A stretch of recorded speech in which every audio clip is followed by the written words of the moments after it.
שלום לכם, שמי שי אוחנה, אני שף ומייסד של ארטפוד. אנחנו עורכים סדנאות לבישול בלעדיות ברמה בינלאומית למגזר הדתי-חרדי. למדתי בעברי באחד מבתי הספר הטובים ביותר, French Culinary Institute שבאמריקה, אשר מנוהל על ידי הטובי השפים הצרפתים בעולם. במהלך הקריירה שלי כיהנתי כשף במגוון מסעדות יוקרה בניו יורק, וכן שימשתי כיועץ קולינרי למגוון מוסדות ומסעדות בחוץ לארץ. היום, לאחר למעלה מ-20 שנות ניסיון בתחום, אני מקדיש את רוב זמני ללימוד סדנאות בעיקר, וכותב טורים במגזינים נבחרים בארץ ובעולם. אנחנו בסדנאות משתמשים בחומרי גלם איכותיים, ולא משתמשים בשום שימוש באבקות או חומרים מזיקים למיניהם. כמו כן, ברצוני לציין שהסדנאות הן בפיקוח רבני ובכשרות מהודרת. היום אני בחרתי להדגים לפניכם מנה שמורכבת מסלמון בגריל. סלמון ידוע כאחד הדגים הטובים ביותר בבישול והפופולריים בעולם. הוא דג מאוד ורסיטלי מכל הבחינות של שיטות בישול ואופני הגשה מאוד ורסיטליים. כידוע, דג סלמון עשיר בחלבונים ועשיר באומגה 3, מה שטוב למנוע מחלות רבות. וכן הוא נהוג לשלב אותו במגוון דיאטות, בין אם זה למתחילים או מתקדמים. המנה שנציג לפניכם היום זה סלמון בגריל. נגיש את זה עם מקצף של גזר וג'ינג'ר, על מצע של ירקות פרפדלה. נדבר על המקור של השם פרפדלה בהמשך. אצבעות של בייבי תפוחי אדמה וסלט של מיקרו של נבטים. להתחלת המנה, ראשית כל, אנחנו צריכים מיץ גזר טרי סחוט שסחטנו מבעוד מועד. מה שאנחנו צריכים לעשות בעיקרון, לצמצם את הנוזל עד כדי חצי, כדי להגיע לרמה של ריכוז מבחינת מתיקות וטעם, ובהמשך אנחנו נראה לכם את השלב השטפי. אנחנו ניצוק את זה לקלחת, לצמצם את זה על אש גבוהה. כשמתייחסים למונח לצמצם, בדרך כלל מה שמתכוונים להגיד במתכונים, בדרך כלל זה אש מאוד גבוהה, בכדי לצמצם את הנוזל במהירות האפשרית, להגיע לצמצום במידה של מרקם וטעם. ואנחנו נוסיף חתיכות של ג'ינג'ר בעובי של 0.5 סנטימטר, ומקל קינמון שלם. וניתן לזה להגיע לצמצום של עד חצי מהכמות, לרכז את הטעמים. כרגע נתחיל עם ההכנה של הירקות פרפדלה שדיברנו עליהם. לירקות הפרפדלה אנחנו נשתמש בגזר, קישואים, שזה הזן הבהיר יותר, וכן צוקיני, שזה הזן הירוק יותר. בחוץ לארץ נהוג לשמש גם סוג של קישואים שהם גם צהובים, למראה של הצבע. אני בחרתי לגוון עם פלפלים צהובים וכתומים להשארת הטעם והצבע. אז אנחנו בעזרת מנדולין נהפוך את זה ממש לפרוסות מאוד דקות.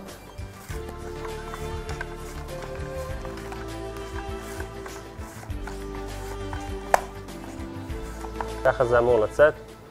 אגב, בעובי כזה זה גם יכול לשמש אתכם טוב לשימוש בסלטים עם מרינד במגוון רוטבים ווינגרטים. אנחנו נמשיך עם הצוקיני באותה צורה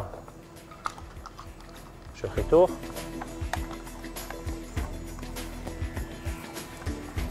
בואו נדבר קצת על מקור מאיפה בא המקור של פרפדלה.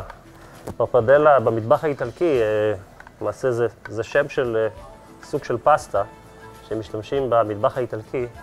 זה מעין רצועות מאוד ארוכות שעשויות מהבלילה של הפסטה הקלאסית במטבח האיטלקי. מפה למעשה בא השם פרפדלה. עם השנים השם תפס כל מיני שימושים ורסיטליים וכל מיני סוגים של מנות. משתמשים בזה גם לירקות, לחיתוכים, להקפצות וכדומה. כמו שאתם רואים, זה המוצר המוגמר. אנחנו נערבב את הכל בקערה.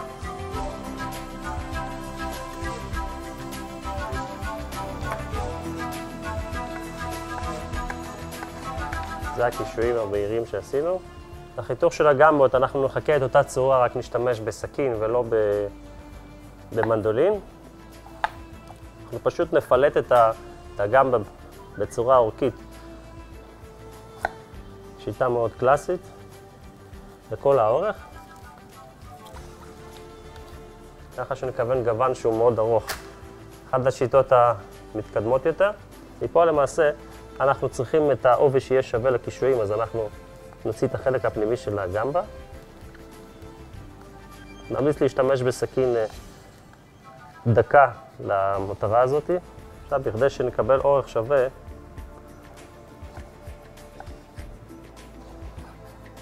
נפתח את זה ברצועות ארוכות, נשלב את זה עם הירקות, וכן עם הגמבה הכתומה, קבלת צבע רב גוני יותר.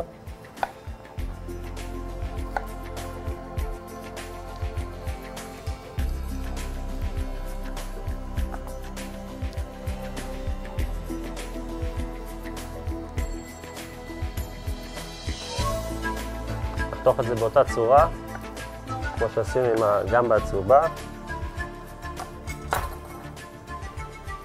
ועכשיו אנחנו בקערה גדולה נשמן את זה ממש קלות עם שילוב של שמן זית כתית ושמן קנולה, שיהיה טעם קצת יותר עדין, פחות חזק למנה הזאת. נטבל את זה במלח ופלפל.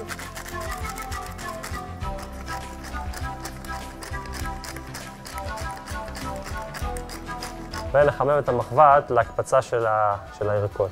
כמובן שהמחבת חשוב מאוד שתהיה חמה, הרעיון בבישול פה צריך להקפיץ את זה כמה שיותר מהר, זה בישול ממש מהיר, כמו שידוע במטבח האסייתי, לשמר את הוויטמינים והצבע הטבעי של הירק. ממש נשמן את זה ממש קלות, נערבב את הירקות עם המלח והפלפל. לראות שיש לנו צבע פרופורציונלי מבחינת כמויות וצבע ומראה. אז המחבת שלנו התחממה היטב. כמו שאמרנו, זה חייב להיות בישול מאוד מהיר. נפרוס את זה כמה שיותר בצורה שווה, את הירקות, כדי שיקבלו בישול אחיד.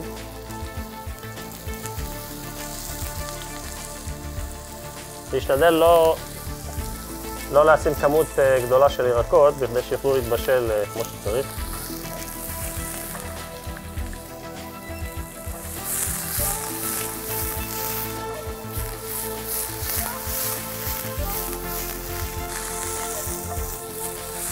פשוט נקרר את זה על נייר פרגמנט שריפדנו אותו בנייר אפייה, לספוג את הקצת שמן שנשאר בירק.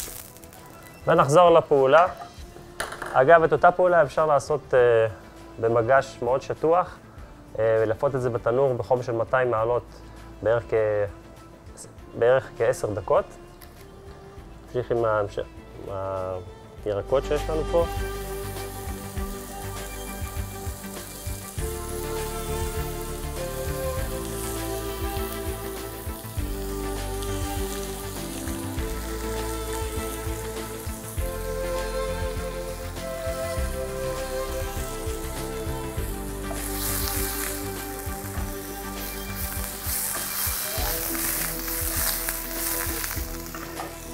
הפלפלים רצוי לתת להם שימת לב נפרדת, כי הם קצת יותר קשים מבחינת זמן הבישול. אז עדיף לבשל אותם לחוד. הם ייקחו עוד איזה דקה-שתיים נוספות.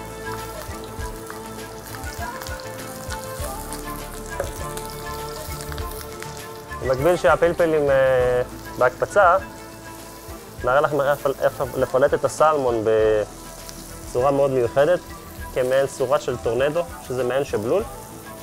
מה שנעשה, נפתח את זה פשוט בצורת פרפר לכל האורך, ליחידה אחת ארוכה, ונגלגל את זה בסופו של התהליך.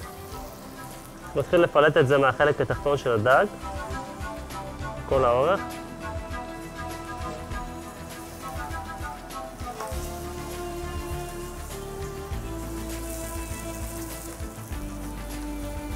לשכבה נוספת, עד שיתקבל לנו רצועה אחת ארוכה כמה שיותר דקה, זה יותר טוב.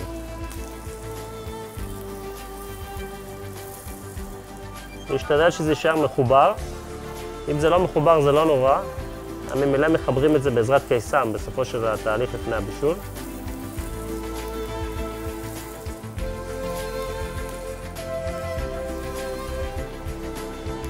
נחזור לגמבות.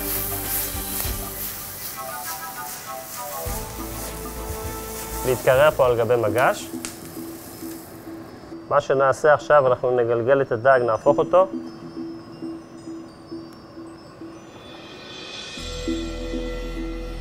נדקק את הצדדים שקצת עבים יותר.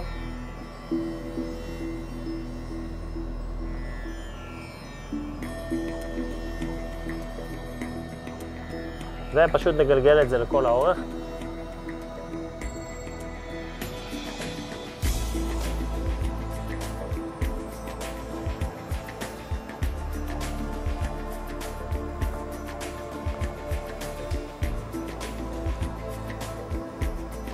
את המנה הזאת אנחנו משתמשים באחת הסדנאות המתקדמות שלנו. לשפר כל מיני קישורים במטבח. אם אתם רואים, במידה וזה נקרע כמו שקרה לנו, פשוט מרבדים את זה בעדינות, ממילא מהחלבון של הבשר זה נדבק מאליו.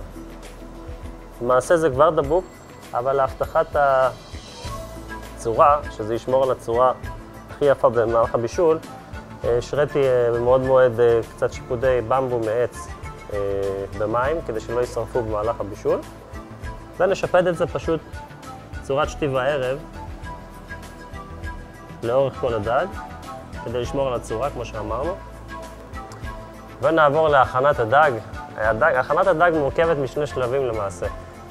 כדי לקבל מרקם יפה וצבע יפה של הצריבה, שיהיה מעין של מראה של גריל, אנחנו נצרוב את זה קלות משני הצדדים, במשך דקה או שתיים מכל צד, תלוי בעובי הדג, ונעביר את זה לתנור בחום של 180 מעלות למשך כ5 דקות נוספות. אני ממליץ לגבי בישול של סלמון לא לבשל אותו יתר למידה, זה טעות שהרבה אנשים עושים. אז נשמן פשוט קלות את המחבת. כפי שראיתם, עברנו פה למחבת גריל, מחבת פסים. אם יש לכם גריל זה גם מצוין. מחבת פסים ביתית זה גם מצוין לבית, לשימוש ביתי. הסוד צריך, מאוד חשוב לחמם את זה מאוד, להביא את זה לחום מאוד גבוה. בזמן שהשמן מתחמם, אנחנו נטבל את הסלמון, מלח פלפל משני הצדדים,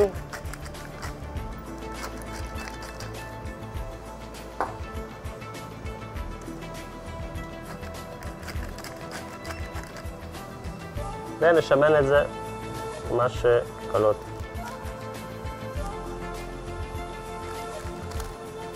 נעבור לבישול הסלמון על הגריל.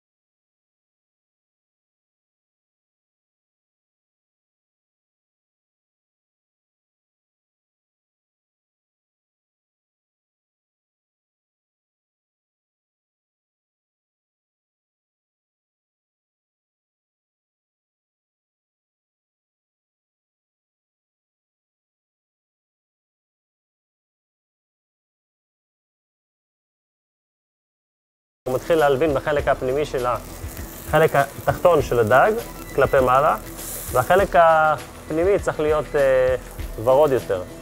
זה השלב שאנחנו למעשה נעביר אותו לתנור. נעביר את זה למגש צלייה לתנור.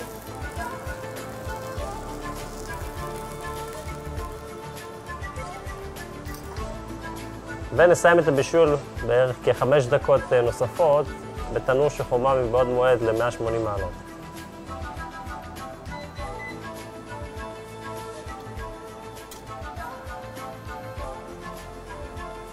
ועכשיו אנחנו נעבור להכנת תפוחי אדמה, הבייבי, שחצינו לאורכם אחרי שחלטנו אותם במי מלח, עם מים עם מעט מלח. נשמן ממש קלות את המחבת. נטבל את תפוחי האדמה עם מעט מלח ופלפל. שוב, נשמן את זה קלות, שיקבל צריבה שווה לרוחב של כל התפוח אדמה באופן שווה, ונצרוב את זה מהצד הפתוח תחילה.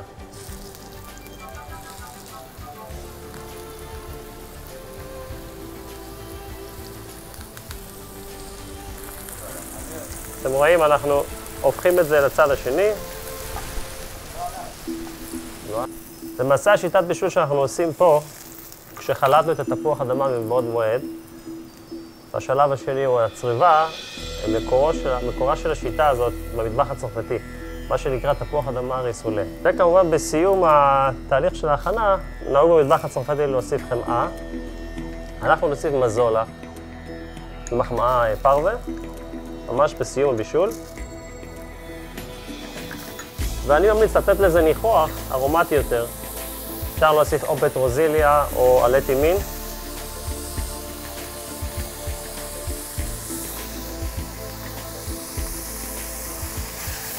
ולתת לזה הקפצה קלה.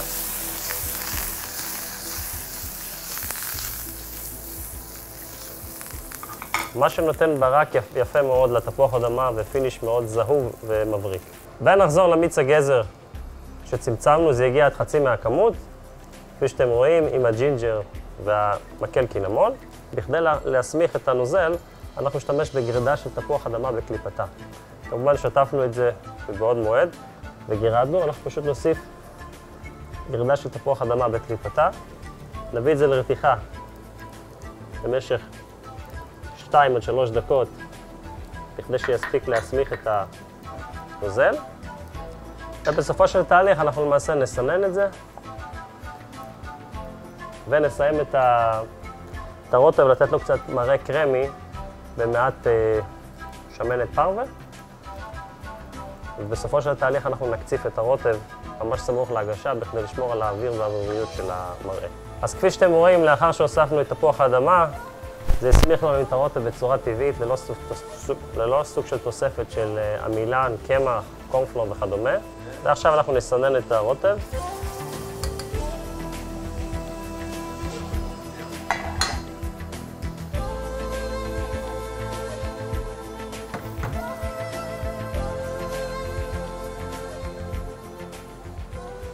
ונחזיר אותו על גבי האש. עכשיו זה השלב שאנחנו נוסיף את השמנת פרווה. קצת מרקם קרמי ויותר בהיר ולבן לרוטב. אנחנו נצמצם את זה 2 עד 3 דקות. אפשר בשלב הזה כבר לטבל את זה. מלח פלפל. עכשיו אנחנו נעבור למעשה לאתר את המנה, אנחנו כבר בשלב הסופי. בחרתי להשתמש בנבטי חמניות, מעט נבטי ברוקולי.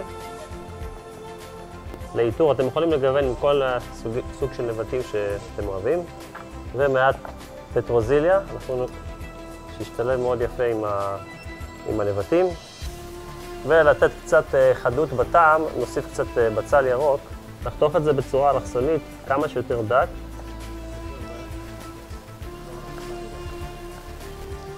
נוסיף את זה לסלט נבטים. יש לי פה לימון שכבשתי מבעוד מועד, כבישה קלה במשך כמה שעות. קצת לתוספת של ארומה, אני מוסיף לזה קצת תימין. נערב את זה קלות, ממש בצורה עדינה. ועכשיו הגענו לשלב הסופי של הכנת המנה, אנחנו נעבור להגשה. בחרתי בצלחת עמוקה, בגלל שהקצף צריך עומק בכדי לצוף מלמעלה ולא משהו שטוח. אנחנו נשתמש ברינג עגול כדי לעצב את הירקות בדיוק במרכז. ניקח את הירקות שהקפצנו, נמקם אותם במרכז הצלחת, ניתן לזה דחיסה קלה ולשמור על הצורה.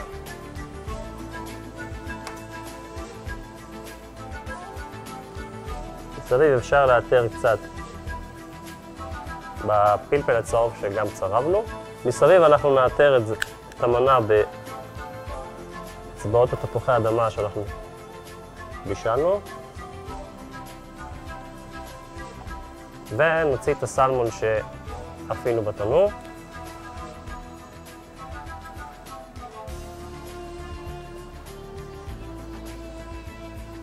נוציא את השיפודים שהכנסנו בתחילת הבישול, בעדינות.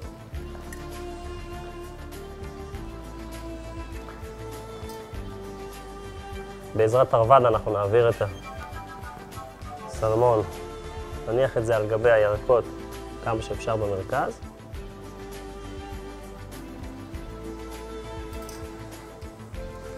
ונאתר את הדג עם הלימון הכבוש שכבשנו עם השמן זית והטימין. ולסיום נוסיף את הסלט נבטים שעשינו.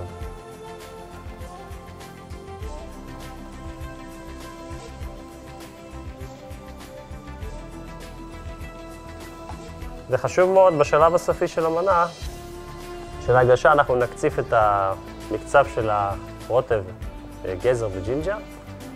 בשלב הסופי אנחנו נוסיף לו, כשהרוטב חם, מעט מחמאה. במטבח הקלאסי בדרך כלל משתמשים בחמאה, מה שייתן לנו את הקצף שצריך למנה והבריאות.